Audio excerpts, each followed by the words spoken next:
taubat ini ada yang bisa sendiri, ada yang dibimbing. Apa kata beliau? Fasalik imma a'ma la yastaghni 'anil qa'id fi khutwihi wa imma basir yahdi ila awal tariq thumma yahtadi bi nafsihi. Jadi orang yang tobat ini ada dua karakter. Ada yang buta, dia nggak tahu kemana harus tobat. Makanya banyaklah cerita orang-orang hijrah lalu salah guru. Tahu-tahu dapat guru yang ekstrim,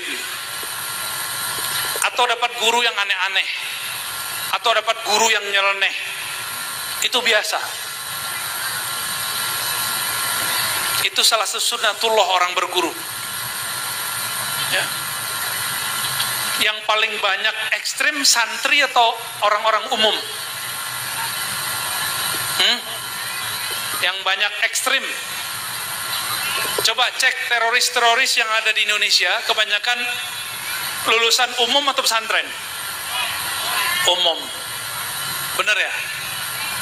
Ya. Aku yakin. Itu dia pengen bener, pengen tobat. Ketemunya ustadz-ustadz yang mengajarkan jihad tidak pada tempatnya. Ini cara tobat. Ya akhi, hadhihi hiya taubah. Innamal jihad huwal qital. Orang baru tobat langsung diajarin qital, ya. Ada lagi yang lucu, kiai. Kalau para kiai sudah makomnya, ya. Baru hijrah sudah bahas bab ta'adduduz zawaj. Tahu? Baru hijrah nih. Kiai aja udah lama-lama ngaji, belum berani sebagian besar, ya. Min babil khauf minal khaifin. Tapi mereka sudah berani bab itu. Tapi itu masih mending, masih oke. Paling-paling dia berkorban dia sama dia aja. Tapi kalau masuk ke bab jihad, kita sudah lihat banyak sekali orang-orang yang salah berguru, salah majelis. Nah, kita punya harapan besar kepada para santri, terutama mahasantri. Jangan nanti ilmu itu kitman, disembunyiin, ya. Harus disebar. Sekarang sudah banyak cara menyebarnya. Baik. Maka orang-orang yang salik al-a'ma, yang dia tidak tahu jalan, carilah orang yang mengetahui jalan. Ini yang disebut dengan ittikhadus syekh wajib. Wajib berguru, bermursyid. Jadi cara tobat pun, kalau yang nggak tahu caranya, cari mursyid, cari kiai yang mengajarkan. Mursyid itu kan bahasa Arab. Bahasa kitanya bisa kiai, bisa syekh. Apalagi di Madura ada istilah lain pakai kiai, abuya gitu ya. Bukan abuya rosi. Kiai lah ya, syekh. Mereka nanti akan menuntun insya Allah. Wa amma basirun, adapun orang yang alim, yang mengerti jalan, dia tahu jalan, cukuplah dia tobat dengan dirinya sendiri. Nah, inilah uniknya umat Islam. Kita kalau tobat gak perlu ada pengakuan kepada imam, kepada ustadz. Tapi kalau di agama lain mungkin ada pengakuan dosa, benar gak? Ya, kita gak perlu mengkritisi agama mereka, tapi ini syukurnya kita. Maka dosa kita cukup kita adukan kepada Allah, gak usah dikadukan kepada ustadz. Ya.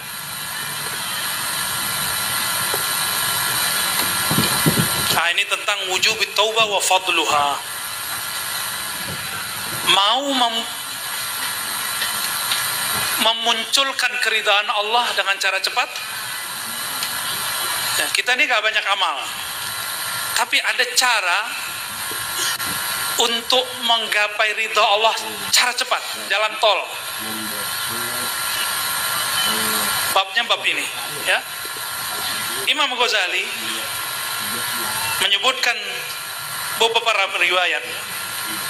Ada riwayat yang sahih, ada yang tidak sahih. Yang kurang sahihnya lafaznya begini, tapi maknanya benar. At-taib habibullah. Orang yang tobat itu kekasih Allah. Maka Allah jatuh cinta kepada orang yang tobat. Yang mana Allah belum tentu jatuh cinta kepada orang yang merasa taat. Merasa taat lah ya, bukan taat. Ya. Wa ta'ib minadz-dzanbi kaman la dzanbalah. Nah, potongan kedua ini kualitasnya hasan. Orang yang tobat dihitung seperti tidak pernah maksiat. Orang yang tobat, ternyata ada satu asrar rahasia dalam hadis yang sahih dikatakan, idza aznabal abdu, jika seorang hamba maksiat, maka di kolbunya ada titik noda hitam, nuqtatan sauda. Nih, tadi buka situs yang aneh-aneh, buka video yang aneh-aneh, itu kolbunya gelap. Baca status aib orang, berdebat di sosial media, kolbunya gelap. Rasakan aja, nanti kolbunya gelisah. Seperti kita gelisah kalau lampu mati, kecuali orang pasutri, pasangan suami. Nah itu kalau gelap malah senang ya. Kalau kita sendiri lampu mati, gimana? Gelisah nggak? Di saat seseorang bermaksiat, baikah zahir, baikah batin, baikah adab, maka kolbunya akan merasa gelap. Disebut nuqtatun sauda, bukan nuqtah, nuqtah, noda. Kalau nuqtah, titik. Jika dia istighfar, jadi hari itu, pada hari kita maksiat, Allah mengatakan, la taktub, jangan tulis dulu. Siapa tahu dia setelah ini bertaubat. Siapa tahu dia setelah ini istighfar. Jadi kalau kita maksiat hari ini, di ujung hari, di ujung sebelum tidur kita istighfar, maksiat tadi siang dihapus. Kecuali fima yata'allaq bi huquqil adami, yang berkaitan dengan hak-hak manusia.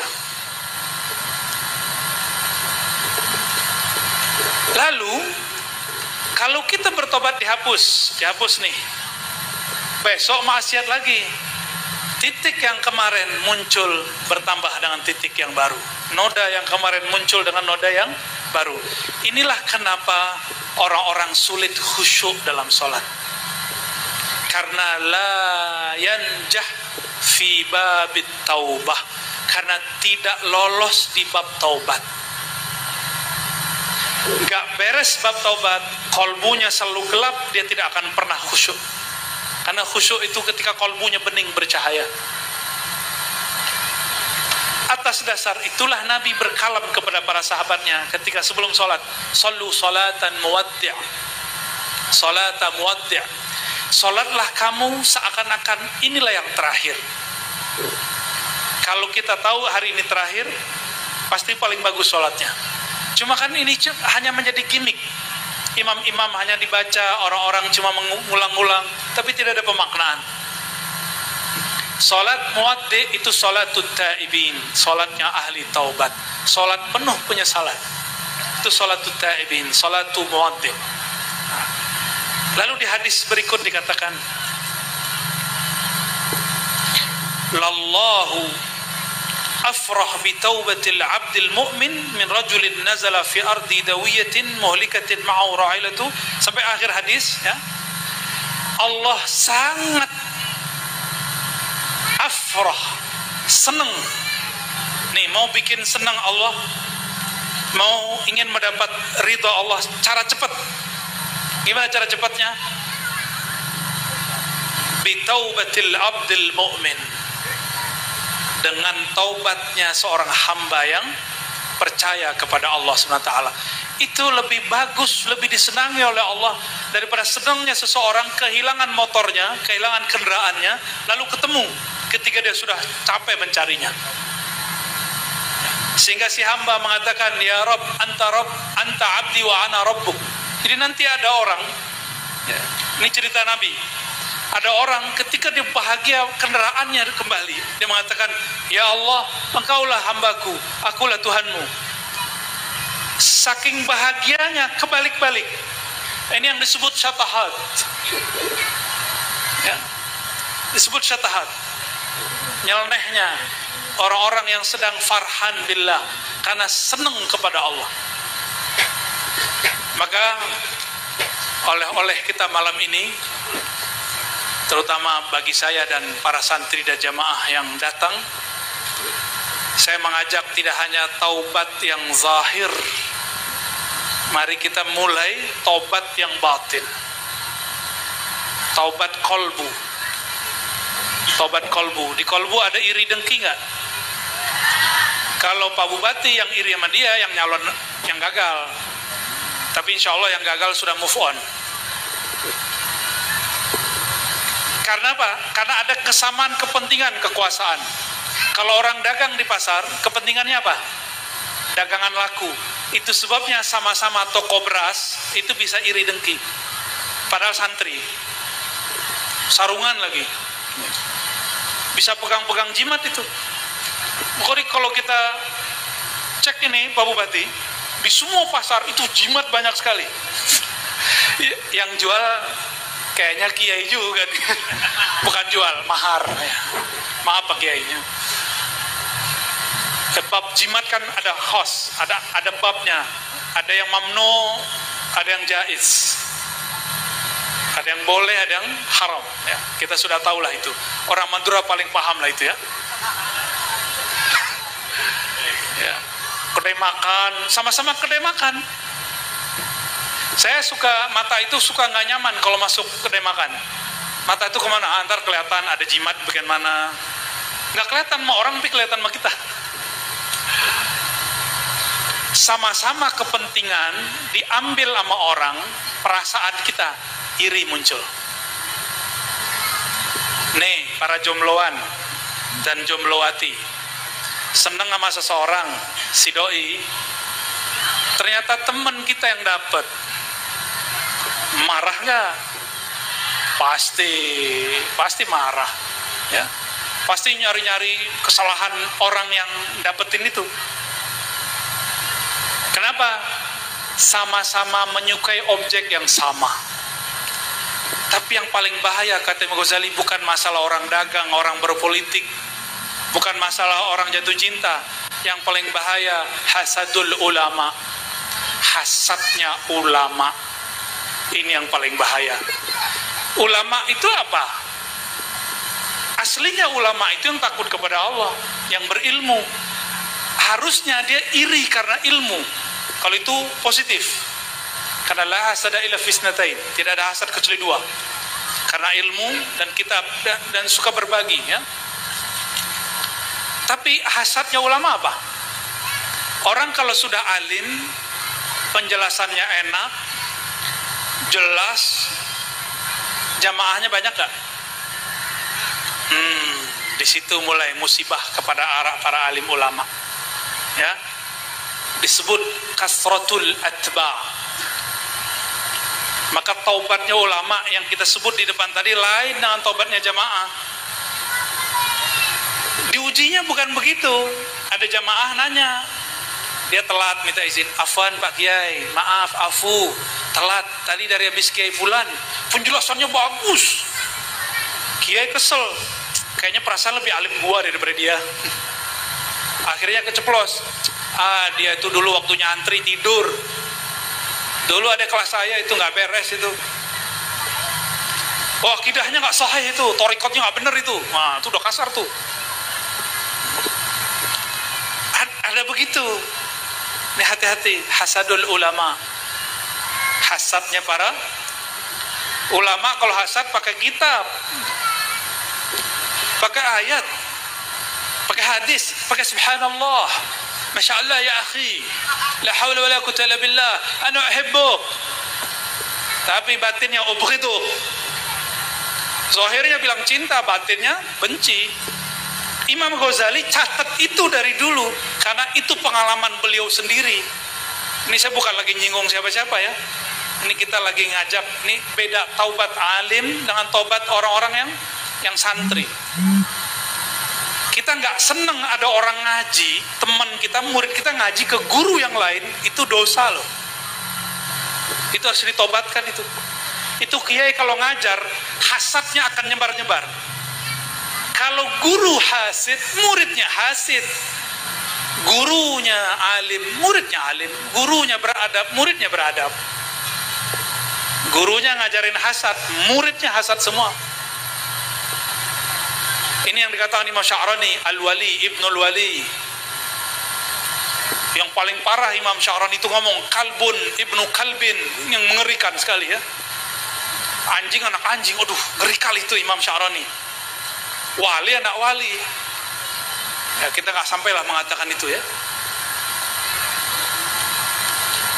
Ini bahaya. Ini itu saya sendiri. Itu saya sendiri.